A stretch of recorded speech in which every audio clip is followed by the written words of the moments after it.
দিদি তুই কি মাখছিস রাত্রে? তো এই যে ফুচকা চ্যালেঞ্জ ভিডিও হবে।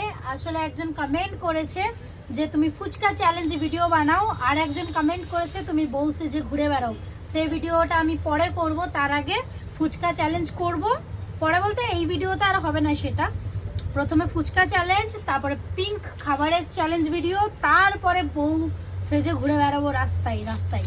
ঠিক আছে, একটু ইউনিক ভিডিওটা হবে বউ সাজার, সবটাই তোমাদের সাথে অন্যদিন শেয়ার করবে। বউ সাজবো এখন না, কিন্তু তো দেরি আছে।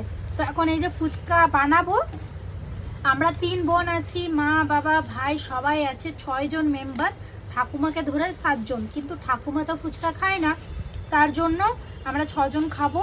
তো আমরা একা একা খাবো, মা বাবা দেখবে ফুচকার চ্যালেঞ্জ ভিডিও করব। তো ভাবছিলাম যে না, এক কাজ করি, ঘরেই ফুচকা বানাই। যদি দোকানে কিনতে যেতাম তাহলে মোটামুটি মানে 300-400 টাকার মতন ফুচকা কিনতে হতো। তো সব জিনিস কিনে নিয়ে চলে এসেছি, 290 টাকার মতন জিনিস কিনে এনে এখন ঘরেই ফুচকা বানাবো। রাত্রেবেলায় চ্যালেঞ্জ ভিডিওটা করব। আজকে আর আপলোড করতে পারবো না, ভিডিওটা কালকে আপলোড হবে। তো এই যে এখন ফুচকার জন্য আটা, ময়দা, সুজি মেখে নিচ্ছি আর কি।